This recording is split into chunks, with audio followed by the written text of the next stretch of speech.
Good afternoon and welcome to our webinar today. This is Destination Energy. My name's Steve Barrett and I am Director of Membership and Strategic Engagement here at Energy and Utility Skills.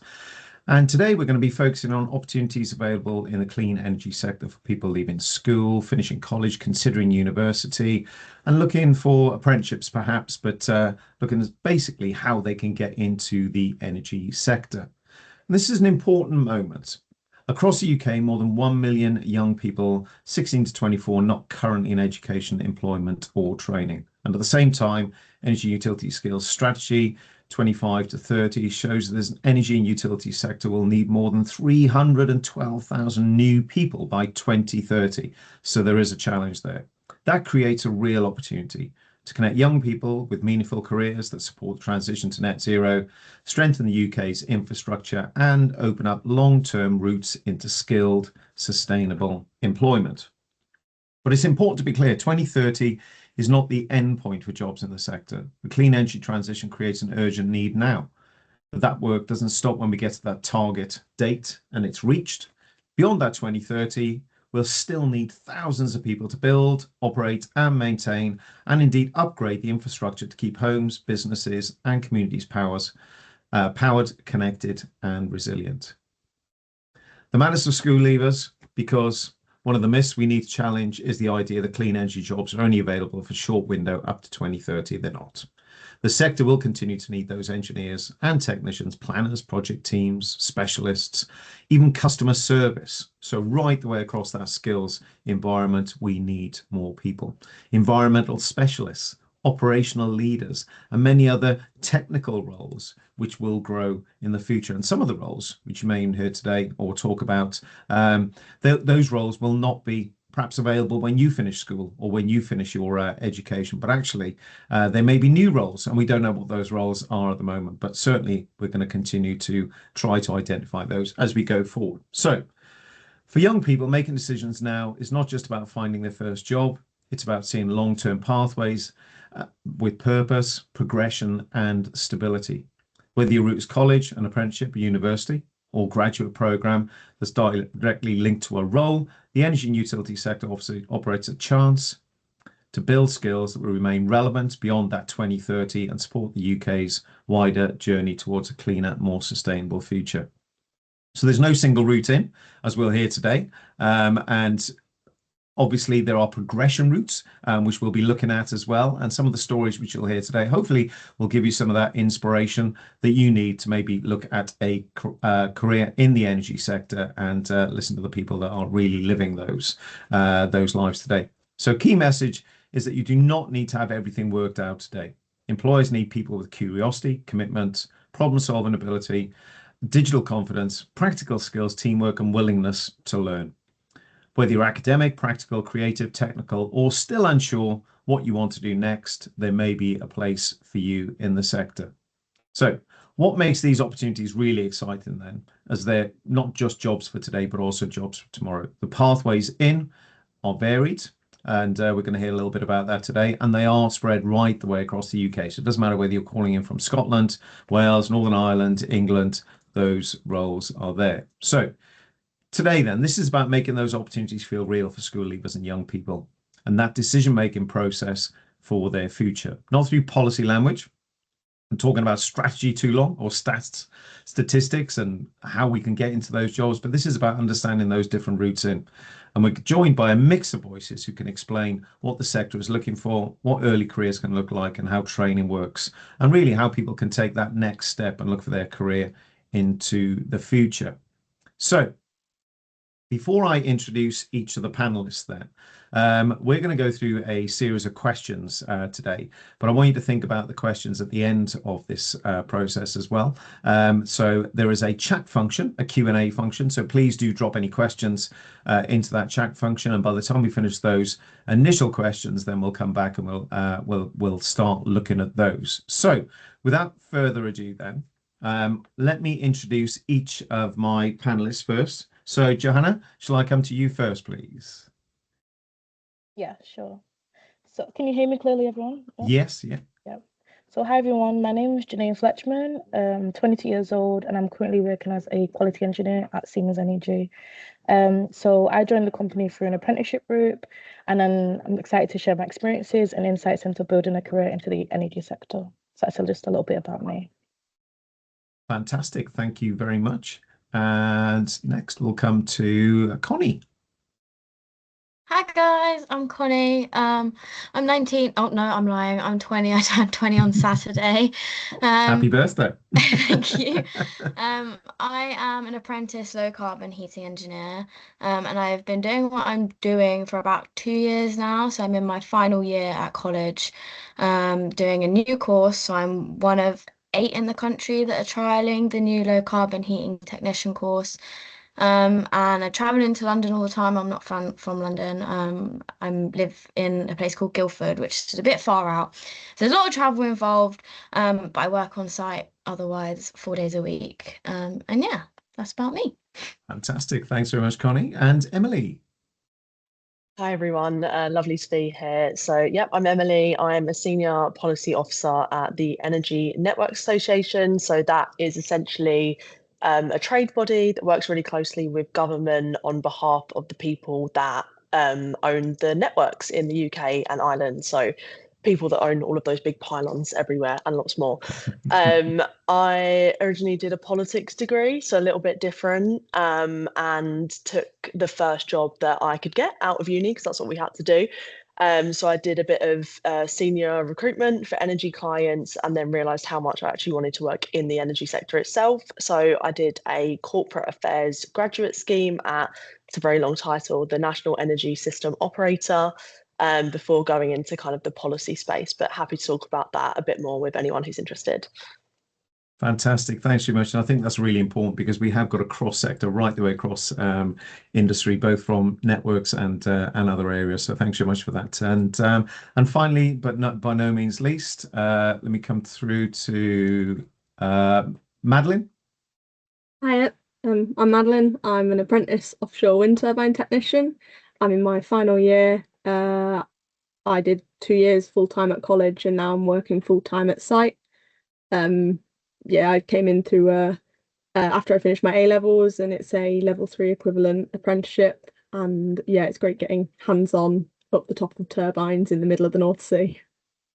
Fantastic. Thanks very much. I'm really looking forward to hearing the stories that each of you got. So look, let's get on with some of these questions. So we're thinking about first impressions then. For someone leaving school or college, what first stands out about the clean energy sector, and why should you see it as a credible career position? Becky, do you want to pop the slides down for a second, just so we go through those questions, please? Thank you very much. So, who wants to answer that question first? Let's come to Connie, shall we? Hey, so I've always liked to say that the energy sector that we're in now, it's new, definitely, but it's now, like it's happening at this moment, and everyone sees it as like a future investment. And yeah, it is, and there's room for massive growth. But I don't think anyone recognizes the fact that what is happening now. You're not looking at it for the future, you're looking at it to start changing now. And I think that's why like hopping into sort of this sort of area so early on means there is that room for growth and there is that room for development. So I think in a way that just almost, even if you're at college and you're looking at things, you have to recognize that that is still a part of what is going on at the moment. It's not like, something that's going to be happening, 20 years down the line. It's not going to start happening then. It's happening now.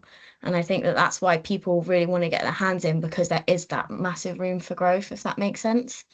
Yeah. That's a great shout, and I think some of those numbers are quite staggering, aren't they, when you step back from it? But those careers, they're there now, and and yes, you may not be leaving school right now, but that may be a career, an option for people in the future. So really important. Yeah, absolutely. Thank you very much for that, Connie. And Emily, by yourself. Yeah, definitely. So when I was thinking about this question, I think there's two answers that kind of come to mind. The first being that jobs in the clean energy sector are genuinely very well paid. If you compare this to kind of other sectors, energy jobs do kind of outperform in terms of salary, but also things that might not feel interesting now, but in the future, when you look at things like maternity leave or paternity leave, pensions, all of the kind of wider benefits around some of the packages that are on offer in the clean energy sector are very good. There's lots of opportunities for kind of structured learning and development, formal training and things like that. And it's also like at the moment we know that the UK is a very difficult job market, and it is hard to find jobs and kind of secure jobs. But actually, the energy sector is one of the only sectors that need people, and we're constantly talking about how many more people we need. That it's growing at such a pace that, again, there's so many opportunities that are popping up in the sector. And then my kind of other reflection on this is that actually it's just a really good thing to do to work in the clean energy sector. Like the jobs that we're doing have genuine purpose and kind of providing cleaner, cheaper power to the country. Like that's a really big deal. And I know for me personally, that aligned with my core values and kind of my beliefs about looking after the climate and the environment, but also knowing that like this is a once in a generation opportunity for us to do things differently, but also have a lasting impact. So that was really important for me. That's really interesting, and I know that people will have different reasons for looking for jobs, and I think you're absolutely right. Just pointing out that the fact that going into a job with a purpose and something at the end of it, which is, yes, it's great to be well paid, and but I always think about, I've got small children, and I think about what happens next. So the environmentally, and as we're looking, as we're striving towards that clean energy side of things, I think it's really important, and it certainly, keeps me going and thinking about kind of what those potential career options could be for people. And certainly a conversation which I had with a few people this morning. I actually went out to a job centre today, supporting with a Department of Work and Pensions event, and people were asking exactly that question. I really want to get into energy. I really want to understand what the potential opportunities are out there that I can support on. So I think it's great that you brought that one to life. So yeah, thanks very much. And Madeleine, how about yourself?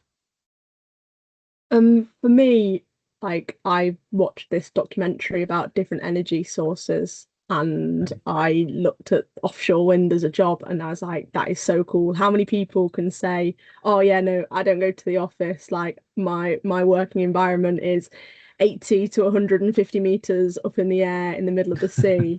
And that was like, that is so cool. So getting involved in that, whilst also being able to say that my job lets me help reduce the reliance on high non-renewable sources, is like great, because I'm doing a really cool job, really hands-on, really practical, and also being like, I'm actually doing a bit of good for the environment and the planet. Yeah. I think that's great, isn't it? So it's a good talking point as well when you're out with friends, and it's one of these really cool jobs, right? I do talk about my career, and I think the only exciting, well, no, this is exciting, obviously, but I think back to my my days in the forces, and I say they're always quite exciting times. But I think people have different stories as they go along their journey, don't they? And I think it's great that you can talk about those sorts of things. So thanks very much for that. And Jhonayah. So for me, just regurgitating what everyone said, really. So I feel like it's a credible career choice because there's a huge demand for energy skills right now as well. So even right now, people might think, as she mentioned earlier, that it's not really the time now to get into it. It's a future thing. But now we're growing the skills, and we look all the opportunities there to actually gain the skills, learn it, so then you can be there for the future for when it's growing further and further. So I feel like it's a great opportunity to get into the energy sector now. There's loads of opportunities, even not just, people might just think it's engineering. It's not. There's engineering, there's project management, digital technology, sustainability, quality, even to the down to like document control. Like there's so many different opportunities and roles within the energy sector that I think people are not aware about. So it's just about gaining that knowledge and seeing what options are there, because there's so many options there, and I feel like it's the future. So definitely, and also you're contributing to something greater than yourself. Even low carbon, like you want to have a low carbon future for the renewable energy sector, grid infrastructure. Like I feel like there's so many benefits to being in the like green energy sector. So that's the reason why I'm in it anyway, definitely. Yeah, that's a great shout. That's a great shout, and I'm going to stick with you there because I think it's probably relevant to the next question, which you've just mentioned there, the multiple types of roles which you've got, and thinking about those routes in, and really, I mean, we often talk about that because there is an age category within the sector as well. So just to think about, there are there are less roles in that 16 to 18 type bracket, and then the roles all definitely open up after that 18. I think your point about document control, administration, those types of roles, which maybe even kind of different types of project management, which wouldn't perhaps be a technically facing role, are then open to younger school leavers. But often part of it is beyond A level, or or beyond certainly that 18-year-old. So just thinking about that then. So main routes into the sector for young people, apprenticeships, trainee roles, college pathways, university graduates. But how does someone decide what's routes best for them, I suppose? And from your perspective, how did you decide what route was best for you to get in? So after high school, I went to college and did my A levels, and the A levels I chose were quite like diverse. So I did A level maths, psychology, and computer science. So I could go into engineering, could go into computer science, could go into maths, different options. But what stood out for me was I did apply for uni, I got in, but I also knew that I wanted to do something more hands-on, more practical. So it all depends on yourself and what you're interested in. I wanted to actually get more real hands experience, but then also I thought if you could earn whilst I'm doing that, that's a benefit. And I've had siblings actually that have gone to university. They all have great jobs, but one thing that they've told me and it stuck with me is that it's not a guarantee to always, get a job straight away just because of experience. So that also was an encouraging factor for me in terms of doing the apprenticeship. However, just going into the different, I guess, different routes into going into the energy sector. It's not just about apprenticeships. You could do internships and gain that knowledge and experience. In college, I actually did a couple internships with PwC, Ernst & Young, and just to gain valuable skills that can be applied into the real world. So there's many different routes I would say that everyone can go into, but it's just make sure you're, I guess, gaining those skills that can be applied when you go into a real job, so then you can apply it well across all different roles that you are interested in, basically. So there's not one right set path, but just weigh out your options. What do you want? Do you want to gain real hands experience whilst working? Do you want maybe more of the academic route and you can learn with peers, or would you like to do the academic route, learn with peers, but then also do an internship and gain that, or doing a placement? So all of the routes lead into an energy sector career path. It's just what is best for you, I would say. Yeah, that's great advice. And I've spoken to so many people that have said, I went to university, I did this degree, and I still can't get a job in the energy sector. It's really I think it's good advice to, for people if they are thinking about going into that degree, then what is going to be helpful for the career choice which they're potentially looking to make. Because crikey, I know at that age I didn't know what I wanted to be. I'm still not sure what I want to be now, to be perfectly honest with you. But it's trying to keep those doors open, but also be as specific as you possibly can. I think you're right that it is a little bit horses for courses, and it's a little bit about kind of what your learning style is like as well, whether it's academic or more hands-on. Yeah. Just another point I just wanted to add to that is I actually didn't know what I wanted to do after college just because of those diverse options. And the reason why I chose an apprenticeship is because I felt like whatever role I chose, I did a quality engineering apprenticeship, but whatever role I chose, I knew that there's many other options within the company to expand against and learn. So I wasn't just set and stuck into one thing. And I thought that was another benefit. Like I can always move around and I'm not just subjective to that. And I can learn about the different roles across the business and see what I'm interested in instead of like sticking to one career path, basically. Yeah. Fantastic. Yeah. Good stuff. Thank you very much. And Madeleine, shall I come to you? What's your thoughts on that question? Yeah, my routing was very similar, in the sense that I did my A levels and wanted to get hands-on and practical, but I decided very early on what I wanted to do. I was like in year 10 being like, oh no, I want to work on wind turbines, and I decided very young that I wanted to go into engineering and be hands-on and practical.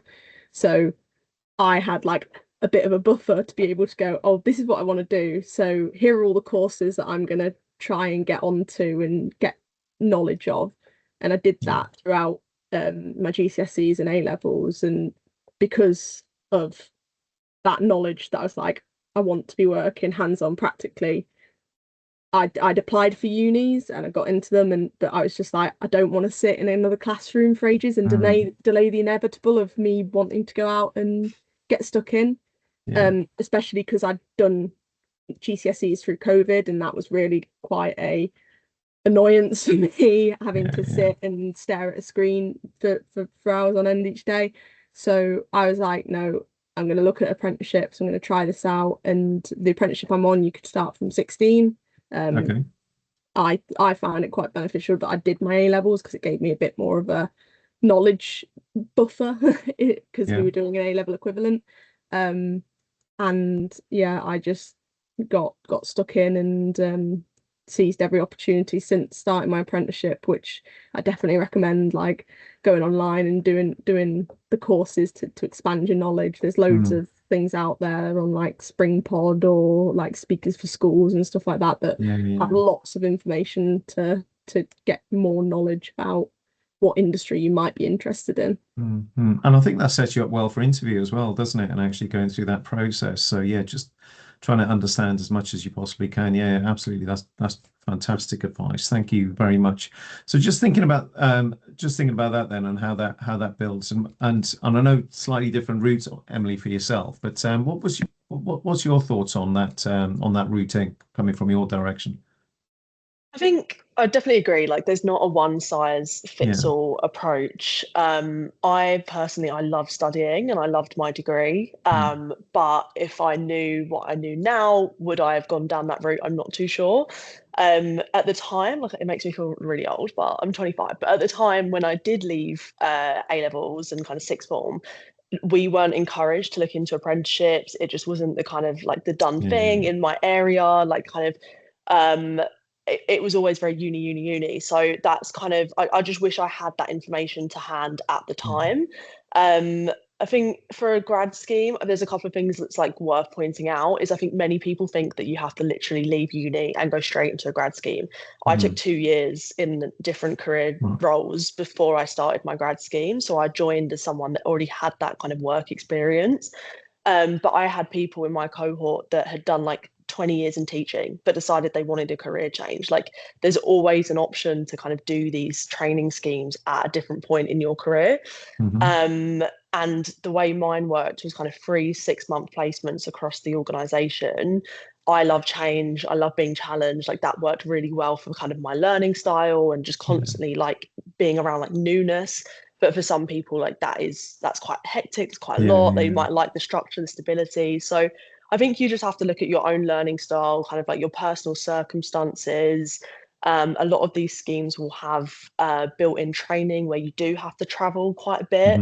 I think there was probably about a month where I spent more time in a hotel than I did at home, where I was doing so much training, which is invaluable. But I think if you've got like caring responsibilities or a family, like, you just have to kind of weigh up all of those different options and work out what's best for you. But they are out there 100%. I think you just need to do the research.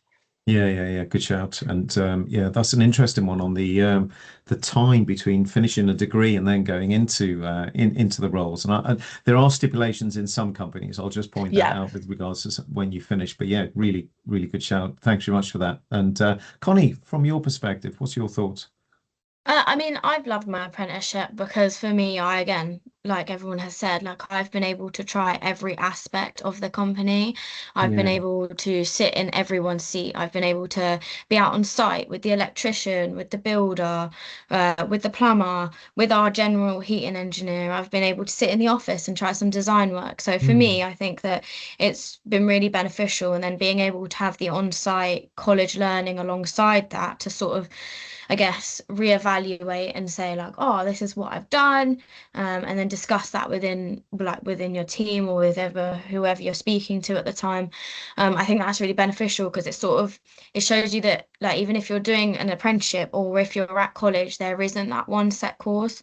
Like Yeah. from where I'm at in my career at the moment, considering I'm 2 years in, I'm not 100% sure if I want to stay out on site yet. I do Mhm. love site work, don't get me wrong, but I've also really enjoyed recently doing loads of stuff with the design team. So they've been setting me tasks to just do in my own time. Like there's no pressure on it. And it's sort of like, look, if you're enjoying that, like maybe that's worth exploring a bit more and a bit further, or even just like doing promotional work for the business. Like Mhm. you're then attacking it from every single angle, and I think that's really beneficial. And I think another thing that's worth saying, like to get an apprenticeship, like loads of people I've seen, like on social media and specifically LinkedIn, they're putting out their CVs and they're reaching out. And that's exactly how I got my apprenticeship, right? So Mhm. I literally put out that I wanted experience on LinkedIn, and people got in touch with me literally all over the country. And I think that's Okay. another thing that needs to be helped, like to get connected, to get like, you know, the actual businesses that are offering these apprenticeships and the people that want the apprenticeships together, because there isn't really that sort of, I guess, that space for that to happen. But again, yeah, like I got mine through LinkedIn just saying I wanted the work experience, and from then I grabbed myself a job. Like it was an amazing thing Mm. to be able to just happen, and that sort of sense of community, bringing that together, I thought was really cool. So, and again, like it wasn't from one person seeing it, it was from like, oh, I know so and so, like, why don't you go and ask them? Or I know this person. And I just think that shows that there's just not one way to get into it. Like, I'm Yeah. sure, like, even if you asked your plumber that worked at home, like, he or she's definitely heard about, say, like the renewables and getting into it. Like, even just Mhm. asking them that question is almost taking that first step. So it's Yeah. almost like just being able to put yourself out there as a young person or as someone, like they've said, like just someone that wants a changing career. Like my dad has done every job under the sun. I don't think he's kept the same career for probably about 6 months. So like growing up, he did all the electrics, he did the plumbing, and now, you know, he does social media marketing for small businesses in my area. So like there's no one thing, and it's like it's the same thing. There's no one person to go to. Like, you know, so many people in your life, you know, so many people you come across, like just talking about it and saying like, look, this is what I'm interested in. I guess that's sort of how I managed to get in. I think more people need to think about like I just making those connections, because that is how you get involved and things like that. Yeah, yeah. The really good takeaway for me on that one is I think that outreach is really important, and I think just trying to make the connection with people in industry, never goes amiss, I'd absolutely support that. And if you see someone or someone, you have a connection that's working in a business where you would want experience, or even across your own business, as you say, because there's two elements to that. I think each organization that you're working in is a microcosm almost of just so many different roles you'll see, right from your marketing, your communications, your finance, your IT, your cyber teams, right the way across the piece. And actually, if you think about the potential opportunities for moving between those different elements within organizations, I think it's absolutely there. And if there's something which you are things around design, engineering, etc., that's of interest, and the company's willing to support you on that, then I think you should definitely be trying to explore those areas as well. And that other one is about don't tether yourself down to one role. If you're in an organization, then you can move around. Okay, brilliant. Look, thanks very much for that, for everyone. I'm going to come to Emily, if I can come to you next one on this one. So the reality is, moving into the industry, there's a perception that everybody needs to have a PhD, or everyone needs to have a degree, or everyone needs to have qualifications. I mean, what's your experience? What have you seen across industry, and certainly from your time previous to ENA, and what's going on, in other organisations? Yeah, it's an interesting point, and I think it's definitely not the case once you're in. There's a certain kind of external persona about the energy sector that kind of everyone's an engineer and they're all super Mm. qualified and whatnot. But when you actually get in it, like the broad range of roles are so interesting. So I'm not technical. I'm not an engineer. I find energy very interesting, but my specialism is comms, public affairs, policy, Yeah. completely different areas. But we need people with like different skills, backgrounds, experiences to work with the kind of more technical people as well. And it is, I think, the more that the energy sector evolves, the more we're kind of opening up those spaces for these different kind of functions. I've worked with some incredibly clever people, and they've, like I said, they've come from all different walks of life. And I think actually sometimes the people with the most valuable experience, it isn't always academic, it's kind of the life experience. Like, have they worked on a local community energy project? Have they volunteered on energy projects in schools? Like, have they worked for a fuel poverty charity? Like these kind of backgrounds where they just bring a different perspective. So I definitely don't think it's the case, and I wouldn't let it put you off at all. I use my degree in my job, but I don't think it's the most important part about what I do at all. Yeah. Good shout. Thanks very much for that. And I kind of like that, piecing it together across multiple different elements of that. That's really interesting. Madeleine, what about you from your perspective, kind of coming into that quite a technical role actually, and thinking about kind of what you face in terms of qualifications? Yeah, so like for my job, we only needed GCSE qualifications. I was quite lucky that I had the A levels as a bit of a buffer. But again, like people were coming in who'd done like a degree in comms, and they've come and now they're a tech, or they've done psychology at A level, didn't really think that was for them. But after they did their ASs and came and did an apprenticeship, and they're like the best tech on this site because they've got the ability to work in a team and lots and lots of different techs on site have come in from lots of different areas. You've got a lot of people that like they'll have come in from like they were an electrician, or they worked on oil and gas platforms, and now that they've transferred into the green careers. But there's also people who've like worked on super yachts and decided they want a career change.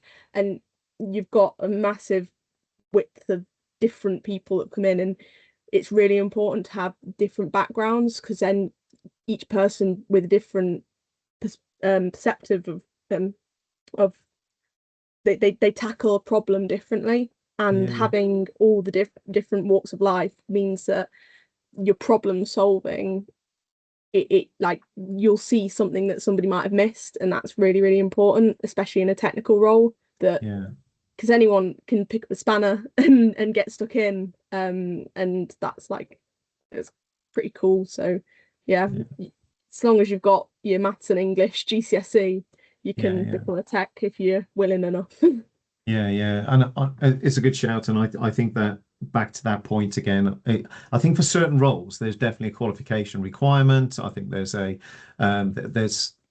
some organizations I know will look at those skills entry routes, so therefore they will test people when they come through the application process.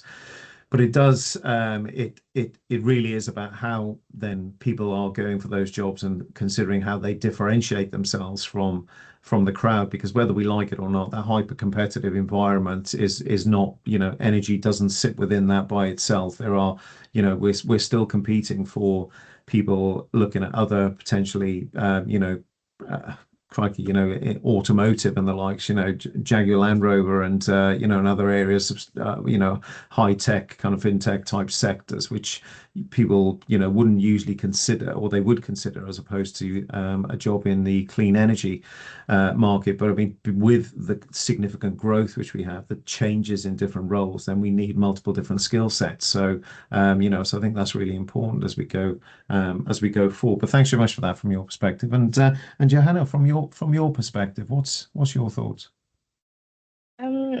I would say I just want to point out, like, obviously employers do understand that school leavers will not have years of experience, might not have technical experience, but one thing that they're definitely looking for is that enthusiasm, willingness to learn, reliability, and positive attitudes towards learning. So technical skills can be taught.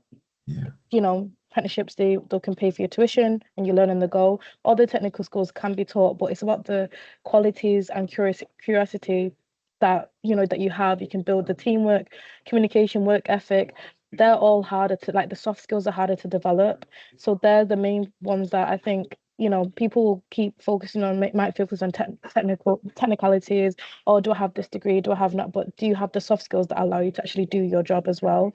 So I think that's an important thing that I would like highlight, and just like just showing genuine interest and being like willingness to learn, willing to be in the company having the core values that the companies have, they're the type of things that they're looking for, on top of obviously qualifications. But once you get in as a school leaver through the different opportunities, they look at that, because as I said, it's now everyone's interested in getting into apprenticeship, stuff like that. How do you stand out?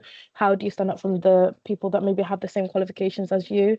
And I feel like those are the main things that you should really focus on to, I guess, shine brighter than someone else that's in a similar position as you. So yeah.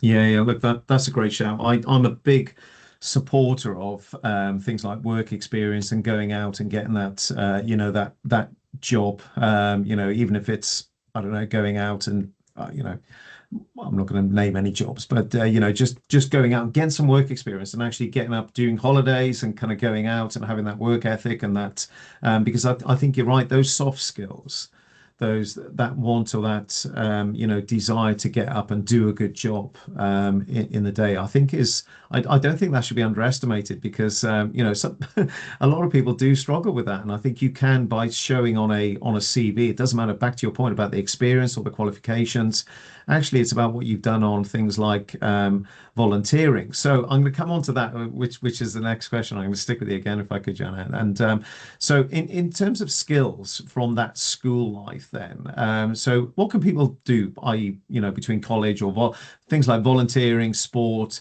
part-time work, or those sorts of things? What would you, because I keep saying to people, someone once said to me when I was quite young, they said, it's not about, you've not got to be the best in the world. You've got to be better than the people around you. You've got to make sure you stand out from people. So therefore, how can you put yourself forward? How can you differentiate yourself? So what would you advise people to do around any of those types of activities? Okay. So myself, when I was doing like applying for jobs, I actually underestimated the skills I already have developed. So some people actually don't know the skills they have from doing various things like school projects that might demonstrate teamwork, organizational skills, playing sport. I used to play tennis. That helped me build resilience, commitment. Volunteering, demonstrating responsibility, having a part-time job, you're building customer service, communication skills, like all of those things that you might overlook, they actually are really key skills that you've learned that can be applied into like a real job. Even like, just say you're coming out of high school and you might want to go straight into the sector, balancing schoolwork, having hobbies, family commitments and stuff like time management, accountability, all of those day-to-day things that you do, they are actually applicable into the real world of working. So just taking a look at that and actually saying, okay, how would I be able to apply this in the work world? Customer service, you've spoken to people, that's going to be applied into every job needs customer service. You speak to clients, you speak to customers, you speak to suppliers. Do you have those skills to be able to do that? If you have done stuff like that, yes. So if you haven't, get into volunteering, maybe do an internship, maybe volunteer at, I don't know, maybe for your school, do like say, do you need any support? There's many things that you can do out there to build those skills. It's just looking for them or thinking about what you've done that actually demonstrates these behaviors. So yeah, that's a great answer. I don't know if I need to go to anyone else, to be honest. That was a fully comprehensive answer. I'm not sure if people can add. The one thing I will add, though, is Duke of Edinburgh. I'm a big fan of the Duke of Edinburgh. So if I'm not sure if anyone's done that, but it's a really great way of, you get the volunteering in, you do all that team building, working as a team, etc., etc. So I think I'm a great advocate of that. But before I move on, is anyone else like to add anything to those points which have been made? No? Sorry, I jumped in too quick. I would completely agree there with everything we've said. I think it's just showing that you've got a genuine interest in the kind of job and the sector that you're looking at, and also going above and beyond kind of what's expected of you. So whether that is volunteering or even as simple as like reading articles about energy, joining an online LinkedIn course. But the other thing I will flag is I run part of a energy network called the Young Energy Professionals Forum, and it's completely led by volunteers. Anyone can join, and we just host lots of events throughout the year, but we have lots of students kind of come along to those. Like we say, we do like site visits all across the country, and that's been probably one of the best parts of my job. But just kind of signing up and showing interest through forums like that, because they do exist, and that we're always very willing to help and kind of guide people in the right direction. So I can drop the link in the chat as well after this Please call. do. Yeah, absolutely. Yeah, 100%. Drop that in, Emily, and I'd encourage people to go and sign up to that and get involved. Brilliant. Okay. So just moving on then. Thinking about the reality of early careers, what does that job feel like when you get in there? You know, people will be going, oh, God, I'm a bit worried. I'm not sure about what it's going to look like. But yeah, what does it look like when you get there, and what sort of support and development can you expect? Connie, shall I come to you first? Go for it. I mean, for me, I was 17. I'm a short young woman, and I was entering a male-dominated environment where, you know, I can now say that 2 years in, my best friend's a 68-year-old man that's humongous, you know, like you're walking into a very different environment to something that you're used to out of school. Like I'd only been surrounded by people my age or younger. And like, you know, you have to learn to, I guess, converse with people that are that much older than you, because that has been, you know, I guess the stereotype in a way. It has been that, I guess, especially working on site. But you know, those people are now my biggest supporters. They're constantly looking out for me. The whole organization is just constantly rooting for you, because people know you've got something good, and like you can see that you're working for it. So almost being able to just show your organization and show your worth, and almost just again, like everyone said, putting yourself out there and just going for it is just so important, because you are going to be doing something new, and it is quite a scary thing because it is so different to anything you're used to. But it's nothing like you're not going to have that support system around you. Like out of the 8 people, 7 or 8 people on my college course, 4 of us are girls. Do you know what? That's a really promising thing. Back then, looking back on those sort of stereotypes, to work on a building site where it's all men and it's just me. Like I have never met in my whole 2.5 years, 2 years of working on site on building sites, I've never met another woman on site. So yeah, it is a scary thing, and you are doing something different. Almost being able to take that leap, and putting the hard work to sort of like, I go to the gym so much now because I want to be able to lift as heavy as the guys, and I know physically that's not possible, but you know, I always try, right?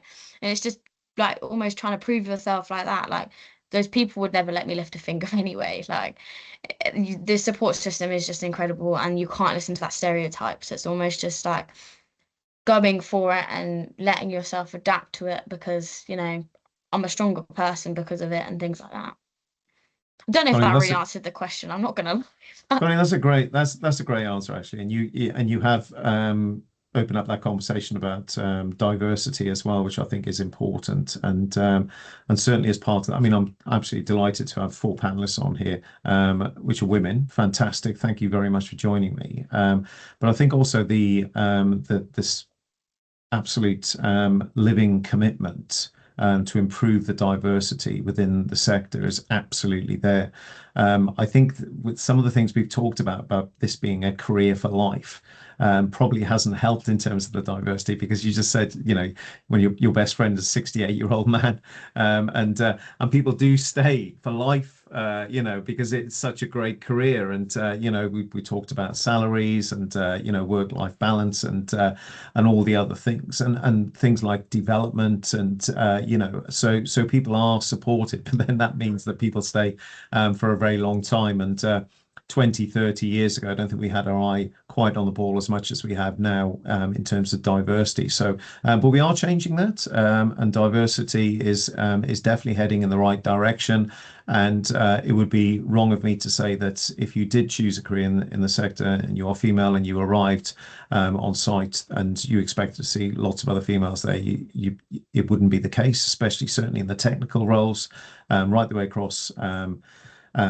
Many of the non-technical type roles, and in fact project management, certainly chemistry, engineering, there's a reasonable level of diversity, but it definitely can be better. So I think we're certainly focusing in on that. But I love your honesty, and you know, I keep telling my children, learn to converse, learn to speak with people, and you know, and have the ability to go and have those conversations, because you can learn so much. And and but doing all the things we just talked about, volunteering and going out, getting that part-time job, etc. They all help. So yeah, that's a great shout. Thank you. And Madeleine, shall I come to you next on that one as well? What's your thoughts?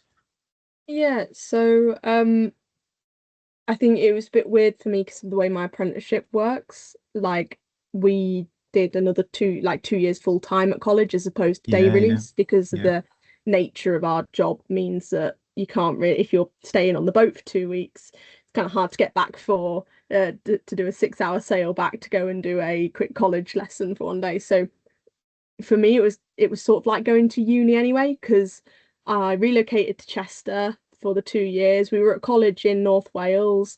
I was sort of doing that routine for the 2 years and then going to site in the holidays. So I think it first hit me when I started doing like my GWOs, so my safety training, and I was like, oh, I've actually got a job. This isn't just school anymore.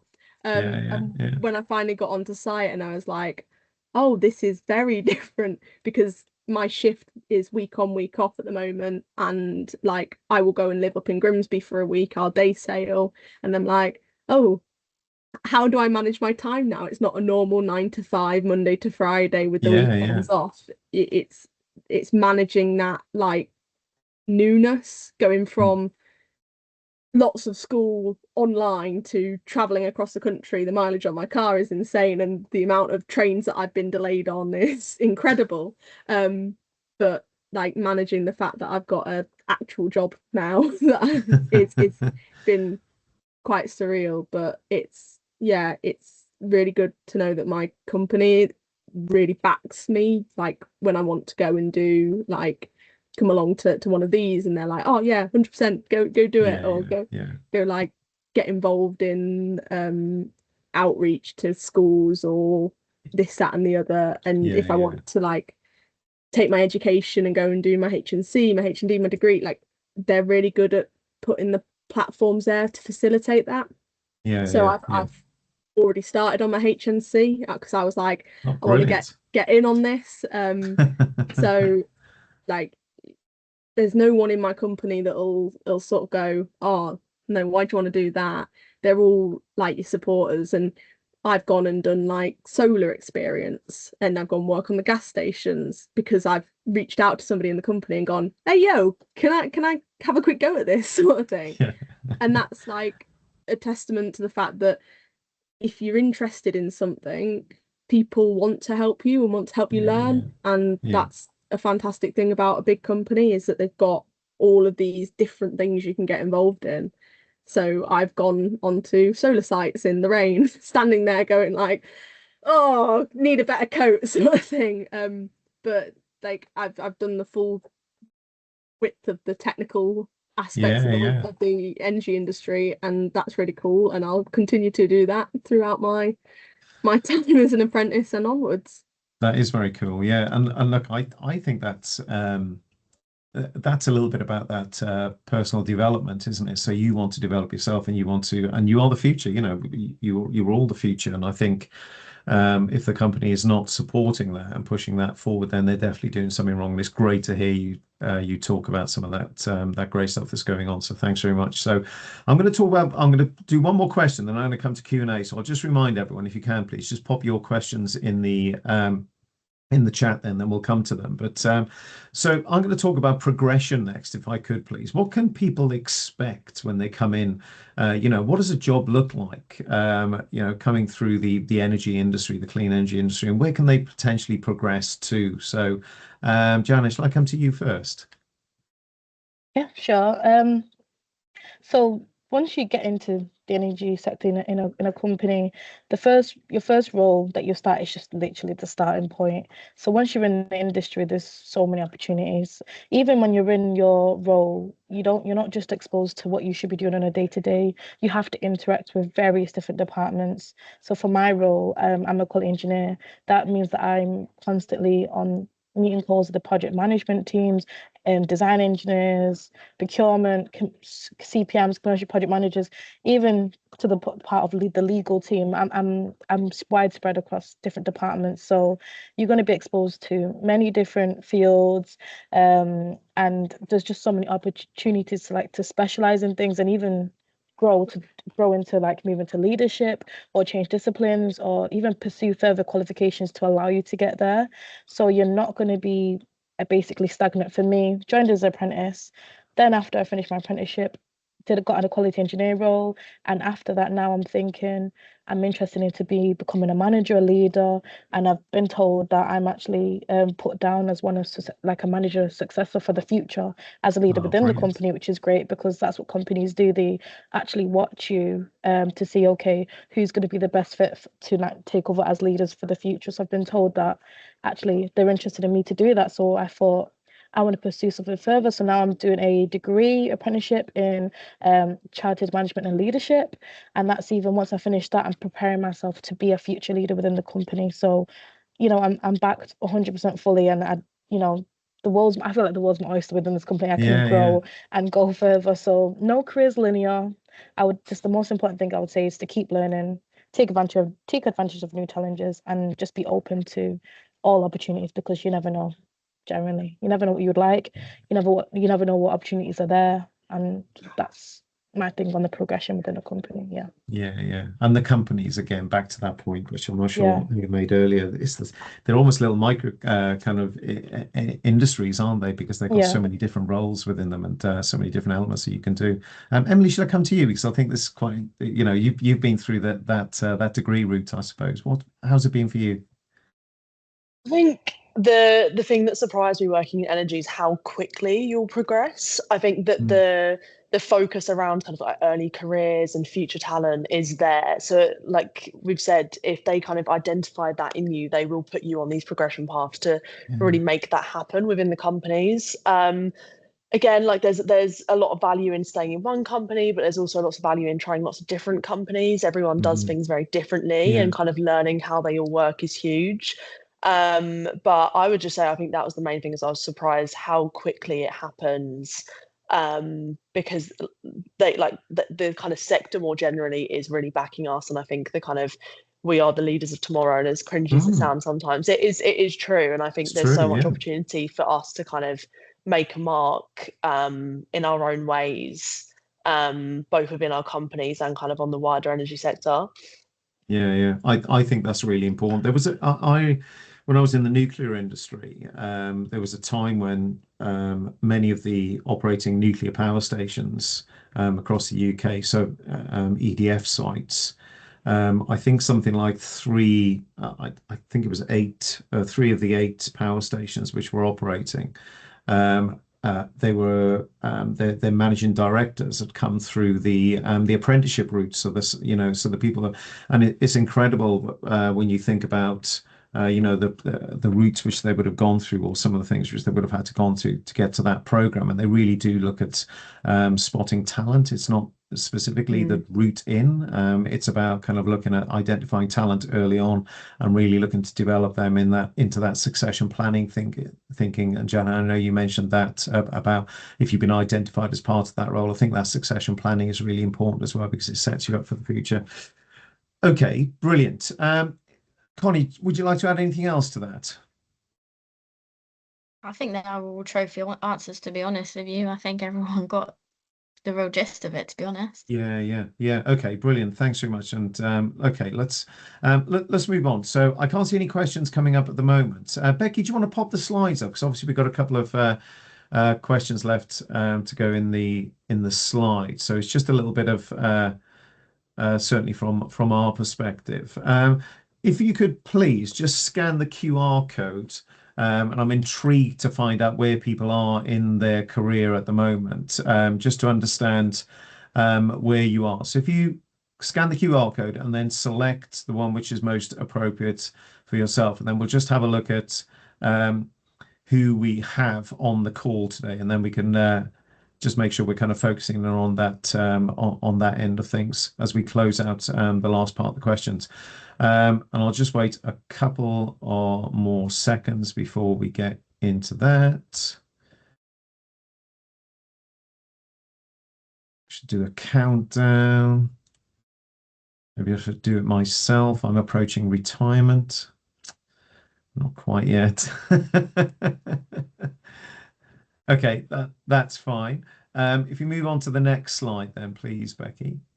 Then we're asking, what sort of roles are you considering when you're leaving education? That's a free text box, and you can pop any comments in there. So I'll just wait another 30 seconds. Engineering roles, good stuff. 3 participants, 4 participants. Come on, more. Let's have more people typing on there. Yeah, engineering. Aerospace engineering, fantastic.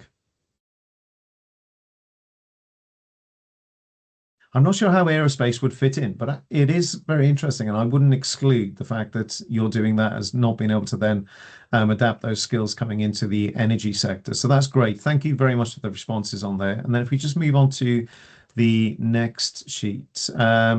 So is there anything you've heard today that make you consider a role in the clean energy sector? I've written down a load of things, but I'm not going to lead your answer on that. But if you could just jot down a couple of notes on that, please, that would be really, really useful for us. And certainly, as we continue to evolve these webinars going forward, we'll continue to feed in various bits of information, and making sure that we're trying to focus in on the things which are really important to our listeners, and get the most value out of the time.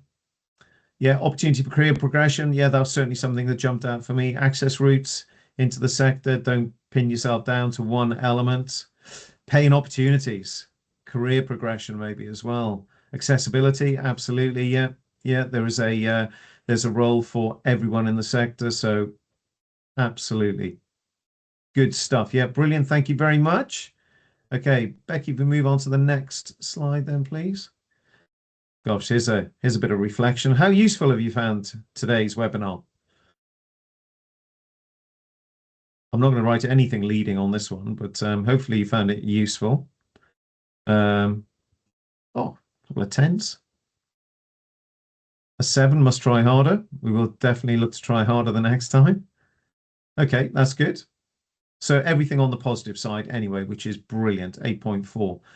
And if we move on to the next slide, I think that is. What else would you like to see from the webinar series as we move forward?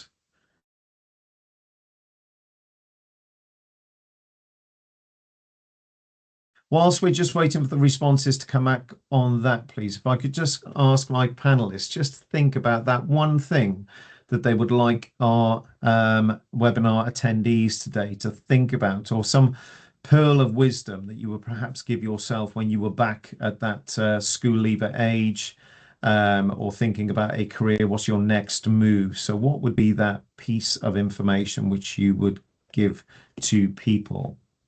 So I'll just give you another couple of seconds. Okay, on that one then, whilst people are still typing, Emily, I'm going to come to you first. What's that one gem that you would give people? I would say just try things, do some kind of shadowing, work experience, internships, secondments, anything you can kind of get your hands on. Try something. If you like it, great. If you don't, try the next. Just keep doing that until you find what works for you. Fantastic. Thank you very much. And Jhonayah? I would say don't let uncertainty stop you from your first step. Yeah. Very few people have everything figured out when they leave school. So if you want a career that offers like purpose, stability, just start, get into the energy sector. It's a great place to start if you're interested. Be curious, ask questions, and just take every opportunity that you get, and just trust that your career will develop as you go along. So just keep going. And if you have any questions, reach out. You can reach out to me, reach out to anyone that you see on LinkedIn. Everyone's really interested to help and support anyone growing. You could find my name on LinkedIn, ask any questions, and I'm happy to help. Fantastic. Thank you very much. And Connie? Mine seems far less inspirational now that I've said theirs, but mine was going to be just do it. Because honestly, it's not as scary as you think. It's just do it. Brilliant. Brilliant, Connie. That's fantastic. Thank you very much. And Oh, Madeleine, sorry, you disappeared off my screen then. Crikey. I'd definitely go like enjoy it. Like you get out what you put in. So like find the opportunities that you want to do. If there's a course that you've seen and you're interested in, like be like, oh, can I do that? Sort of thing. And really like just get out what you put in. So Brilliant. yeah. And then again, love it. Echoing the rest of give it a them go. like, Yeah, absolutely. Just shout give it to a go. Give it a go, definitely. So look, thank you very much, everyone. It's been really, really interesting and hearing from people. There's a couple of QR codes up on the screen there, so please do go and take a look at Destination Energy website. There's a heap of partner organisations which we're working with under there as well, and partner sites which are advertising different roles. But I think the call to action today is really stay connected. Go look at those QR codes, have an explore. If you have any questions or you want to link up, please do link in with me or any of my panelists. And just one thing to think about as you're going through this next process, think about, so if you are leaving school and wondering whether this sector could be for you, don't rule yourself out, whether it's next stage, you're in college, or it's now. If not now, then go and sign yourself up to the talent pool, and we will send you heaps of information and invite you to future webinars as well. So please do go and take a look at that. But if you want to be part of that career, that clean energy career, that is really looking to make that work meaningful and impactful, as well as those future opportunities which we've been talking about today, do go and get stuck in. So thank you for joining us. Hopefully the discussion has been really interesting. And if you want to know more, please, as I say, link in with me and we'll keep you in touch with future activities. Until then, thank you very much, everyone. Enjoy the rest of your days. Thank you. Thank you.